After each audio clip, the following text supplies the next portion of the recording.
Sariyani barizwa muri Adventure Club mu mutwe w'abanyamuhati. Tugiye kwigana icyigisho kivuga ngo Yesu akunda abana. Dusenge. Data wa twese uri mu ijuru, izina ryawe ryubahwe, ubwami bwawe buze, ibyo ushaka bibeho mu isi nk'uko biba mu ijuru. Uduhe none ibyo kurya byacu by'uyu munsi, uduharire imyenda yacu nk'uko natwe twahariwe imyenda yacu, ntuduhane mu bitwoshya, ahubwo dukize umubi, kuko ubwami n'ubushobozi n'icyubahiro ari iryawe none n'iteka ryose. Amen. Dusome muri Matayo igice cya 19 umurongo wa 13 kugeza ku wa 15. Umurongo wa 13 haravuga ngo maze bamuzanira abana bato ngo abarambikeho ibiganza abasabire, abigishwa barabacyaha. Umurongo wa 14 ariko Yesu arababwira ati nimureke abana bato, nimubabuze kunsanga, kuko abameze batyo ubwami bwo mu ijuru ari ubwabo. Umurongo wa 15 amaze kubarambikaho ibiganza avayo.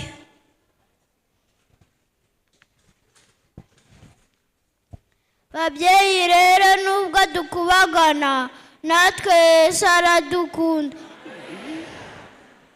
Nimukadusige mu rugo ku isabato kubera ko dukubagana, ahubwo mujye mudufasha twegere Yesu tujye ku rusengero. Bana namwe muze dusange Yesu, kuko aradukunda, twihane gukubagana. Nibyo ngibyo mbasabiye mu izina rya Yesu. Haleluya.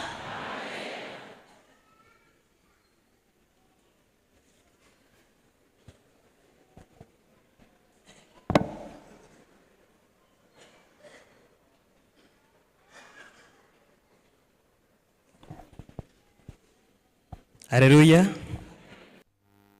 Imana ni nziza kandi ibihe byose.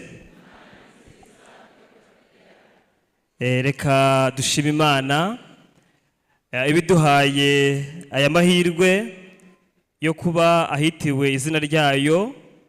Izina ryayo rihabwa icyubahiro.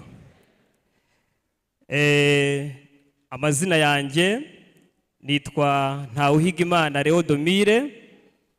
Hari nk'abashyitsi benshi batanzi, nkaba ndi umwizera wo muri iri torero, nkaba ndi umugabo, ndubatse, mfite umugore ndetse n'abana 2. Umwe rero ni uyu nguyu uvuye aha. Ariko nshimye Imana ipanga ababwiriza, kuko umubwiriza upanga abakuze ntago ari upanga abana. Ubwo rero ukuntu ababwiriza bo mu rugo rumwe bahuriye ku ruhimbi, n'Uwiteka wabishatse.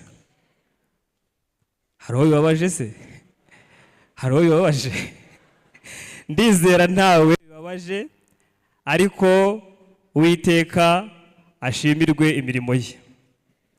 Dushimiye cyane umubwiriza wundi witwa Korali Tugisiyoni, ubanje nonaha Uwiteka abaha umugisha. Rero mu minota dusigaranye ihagije, tugiye kuyikoreshamo igikwiriye, kandi Uwiteka ari kumwe natwe. Twizeye nta gushidikanya ko igikwiriye muri iyi minota kiri buvemo.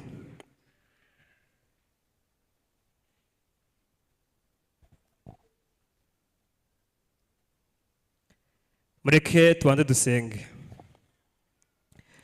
Turagushimye data mwiza, mubyeyi udukunda ukadukunda kwa kundi turi, duciye bugufi imbere yawe n'ukuri kugira ngo tubabarirwe nawe, kandi aya masaha yo kugira ngo twumve uvuga uturinde kirogwa yose, ukabakabe buri mutima w'umuntu wese uri hano kugira ngo abashe kumva ibyawe. Ubwenge bwa mwene muntu ntabwo bushobora gusobanura ndetse no gusobanukirwa ibyawe, ariko iyo twishingikirije ku isezerano wadusigiye ko waduhaye Mwuka Wera kugira ngo adusobanurire kandi atwumvishe byose, duciye bugufi kugira ngo Mwuka Wera abane natwe, kandi gahunda nisoza amahoro turashima urukundo rwawe. Bana natwe kuko udukunda, mu izina rya Yesu, amen. Tugiye kurebana icyigisho kitari kirekire kandi kitari na kigufi. Muri iyi minsi ya none ntago byoroshye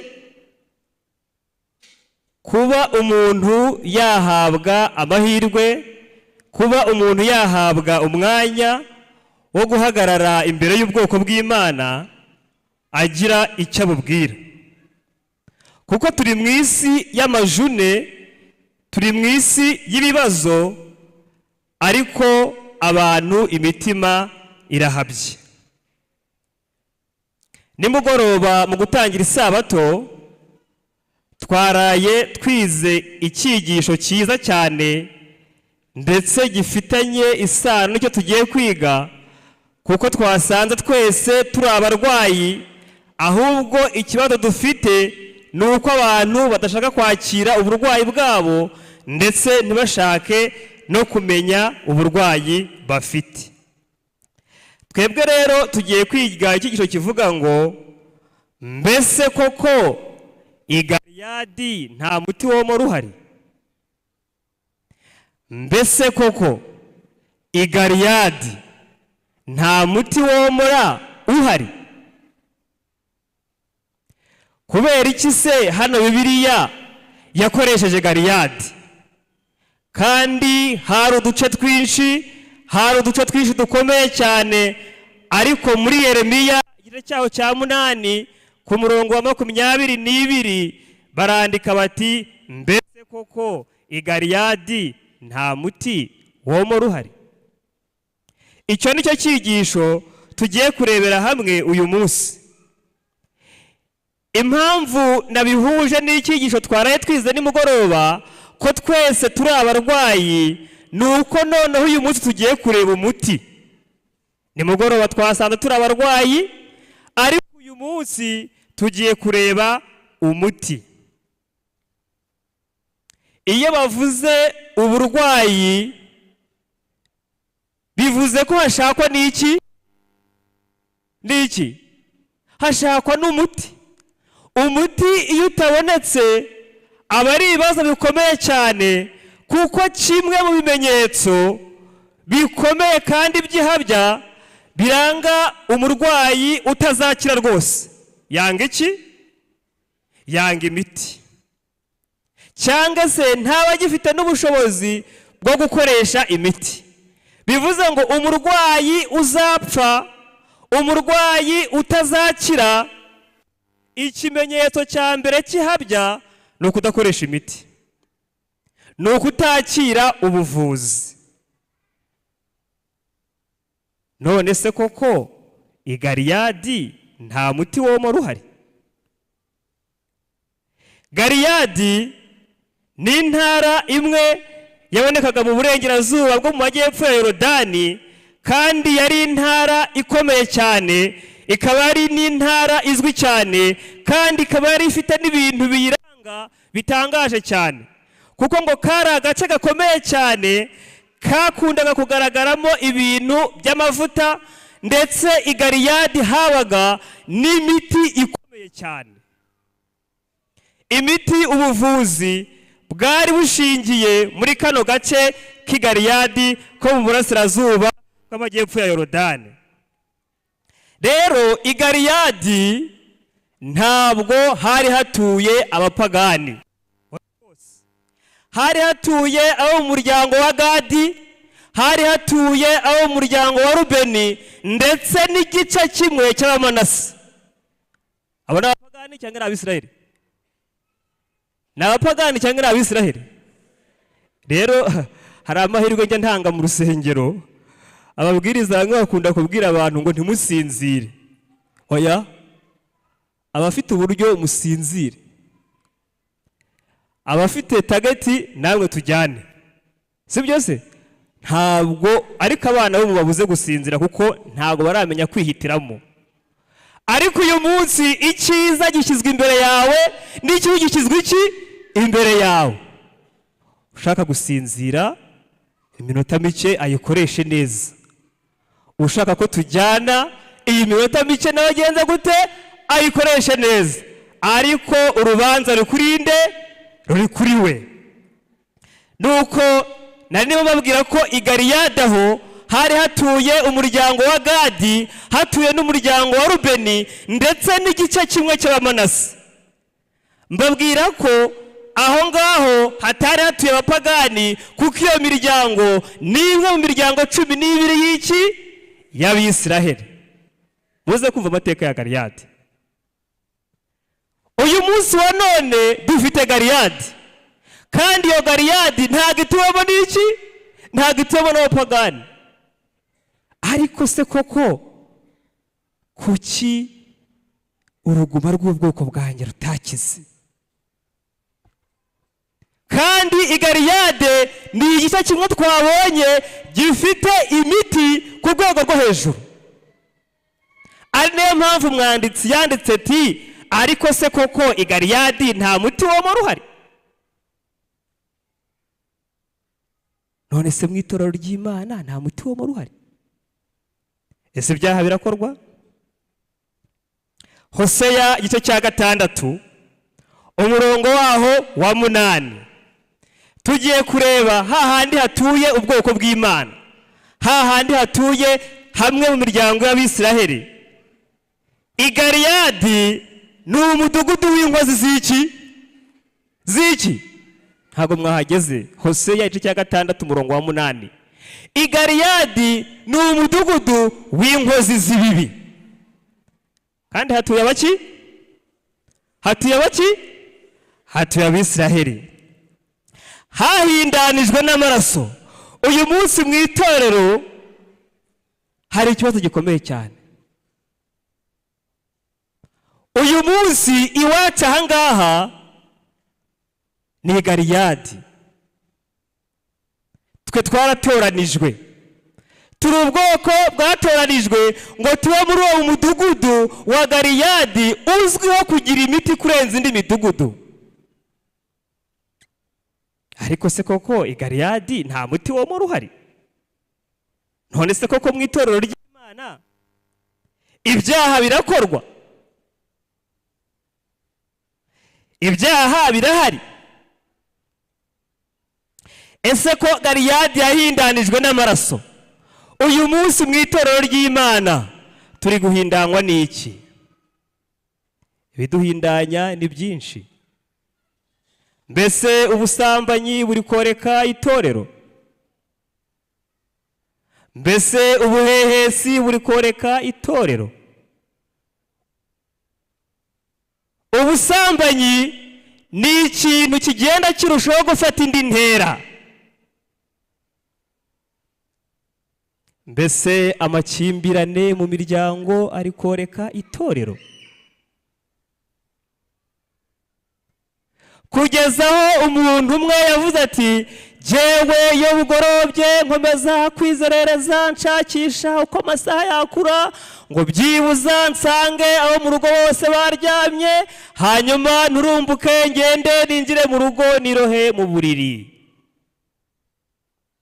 Mbese i Galeyadi nta muti w'omora uhari? None se ni kuki uruguma rw'ubwoko bwanjye rutakize? Kubera iki se? Kandi ko Galeyadi utuwe n'Abisiraheli, ntabwo ari abapagani rwose. Oya, mbese kwirundanyirizaho ubutunzi muri iki gihe biteje ikibazo gikomeye. Amakimbirane ku butunzi, imiryango ntigicana uwaka. Abaturanyi ku masambu santimetero imwe yakora akazi ko gutandukanya abantu. Kera nkiri muto ntago nabyumvaga, ariko uyu munsi wa none ndabibona. Gukunda ubutunzi, kwireherezaho ibitejejwe, ibitari ibyawe. Reka tujyane muri Yeremiya igice cyaho cya 8. Imana ihinyuza abavuzi bavura ibyaha babica hehe? Babica hejuru. Yeremiya igice cya 8. Imana ihinyuza abavuzi bavura ibyaha babica hejuru. Iki ni ikibazo gikomeye cyane.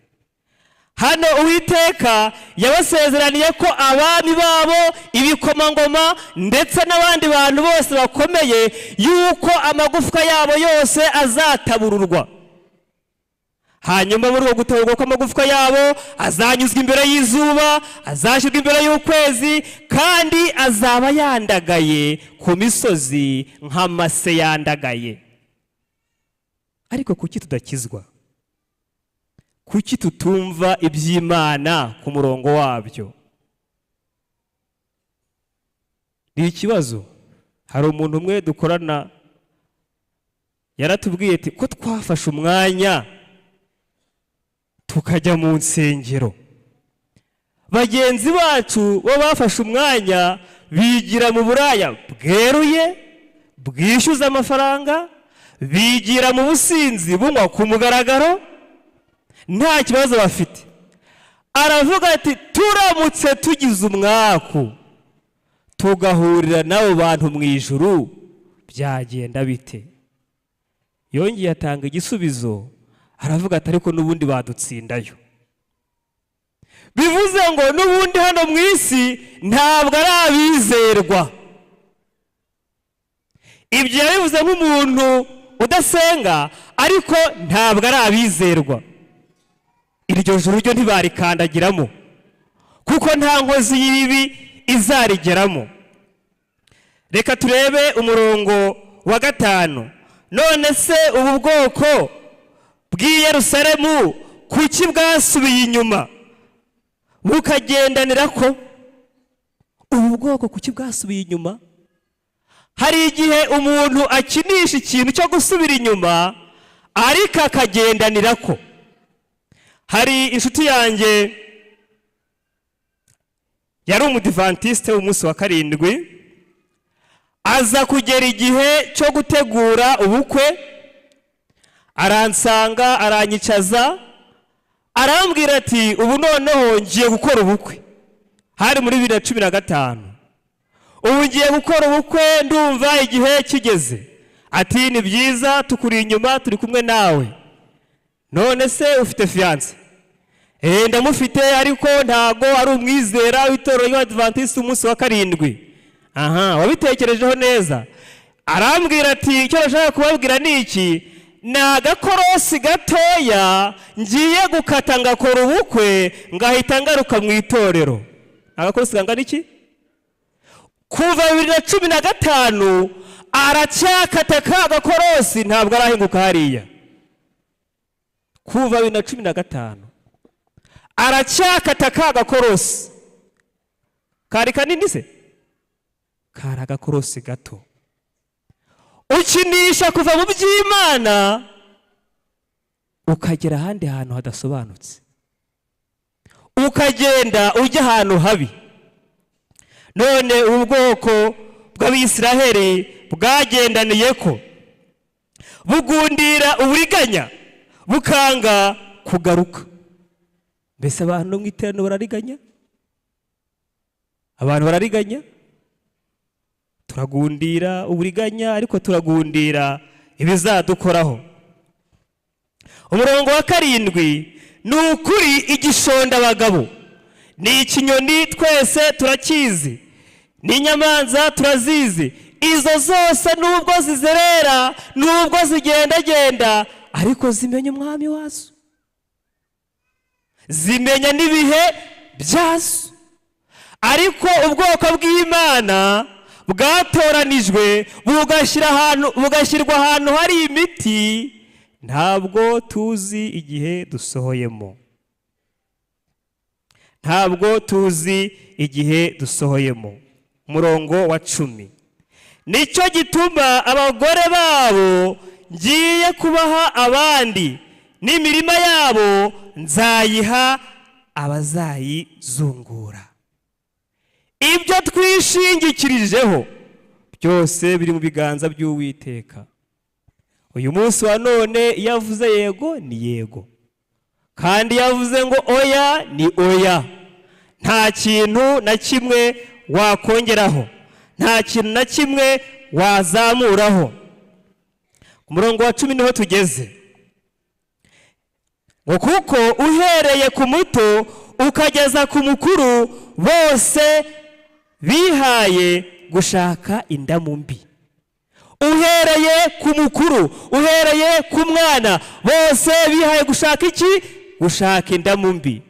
Aho ugera mu rugo ukabona akana k'imyaka 5 cyangwa 6, ukakabaza ngo ese papa arahari? Ngo hoya ntagenje gute? Ngo ntabwo ahari. Kandi agenje gute? Ahari. Uhereye ku mukuru kugeza ku muto, intego y'umunyabyaha ni ugushaka indamu mbi. Ibyo gushaka indamu mbi ni agahomamunwa, ni ikibazo gikomereye umukristo wese ujya mu ijuru. Akazi kacu ka buri munsi, haba ari abacuruza, haba ari abakorera abandi, mbese indamu dukurikirana mu byo dukora ni indamu bwoko ki? Nuko umwanditsi umwe w'indirimbo y'189, nubwo mu gitabo cyacu cyo guhimbaza Imana batamuvuze, yitwa Thomas Lawson Taylor, niwe wanditse iriya ndirimbo y'189. Uyu Thomas Lawson Taylor yarageze mu bihe bikomeye cyane, maze ubwo yararwaye indwara y'igituntu, abona ubuzima bwe bugeze ahantu habi cyane. Kandi uyu Lawson yabayeho n'umupasitoro, hanyuma ubwo yarageze mu zabukuru arwaye, yumva amerewe nabi, indirimbo y'189, ibyo twavugaga byo kwiherezaho ubutunzi yari amaze kubona nk'ububambwe. Hanyuma agiye kubona indwara y'igituntu iramwataka, iramusakiza, ngo kandi muri icyo gihe iyi ndwara y'igituntu ngo yari indwara y'igikatu cyane, ngo yicaga abantu ku bwinshi, yicaga abantu ikabamara. Hanyuma uyu Thomas Lawson Taylor arandika ngo twabuze gakondo muri iyi si, tuyirimo turabasuhuke, ariko ikitunezeza nuko dushaka gakondo irushaho kuba nziza. Ibyo duharanira byose twakabaye dusingira gakondo irushaho kuba nziza. Arongera afata ikaramu ku gitero cya 2, aravuga ngo twabuze gakondo muri iyi si, tugamije iyiwacu mu ijuru, niyo Siyoni ihoraho, ifite umucyo udashira kandi ihorera bagirana. Ibyo nibyo twakabaye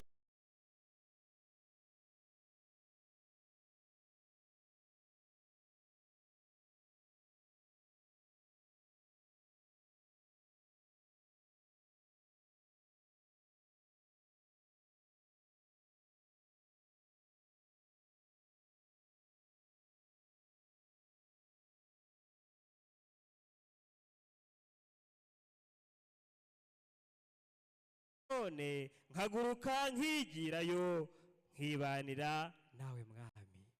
wakabaye nawe usenga iri sengesho nk'iryo Thomas Lawson Taylor yasenze, avuga ati nkibanira nawe mwami. Igice cyaho gisoza yaranditse aravuga ngo mutima wanjye reka kuganya. Haleluya. Nubwo yarababaye, nubwo yabonaga ubuzima bwe bugeze mu marembera, nubwo yari afite ibintu byinshi byatumaganya, ariko yaranditse aravuga ngo mutima wanjye reka kugira gute? Reka kuganya. Dore igihe Imana yangeneye nicyo cyiza. Dore igihe Imana yangeneye nicyo kimeze gute? Nicyo cyiza. Abantu bamwe kuri iyi minsi baravuga ngo nubundi ubuzima ni bugufi. Nimba Metusera yararemye imyaka 990, uyu munsi wa none ukoze ishyano yagize 80 ntago abakibasha kuva aho ari. Nubundi ubuzima ni bukeya. Dore rero igihe Imana yangeneye icyo nicyo cyiza. Nicyo cyiza kugira ngo nkibyaze umusaruro, nyikoremo ibyo nakabaye nkora. Nge nkomeza kwiringira Yesu ubwo izampamagara. Muri kano kanya buri muntu wese yakabaye yiringira kugira ngo ageze ubwo Uwiteka azamuhamagara kandi azabe ashikamye anezerewe. Indirimbo tugiye gusorezaho iravuga ngo mpisemo umukiza Yesu gusa kuruta ubutunzi bwo muri iyi si. Andutira ifeza akandutira n'iki? Yaba twari tuzi neza ko Yesu Kristo arenze ibyo byose, ikiganza cye cyarambambiwe. Haleluya.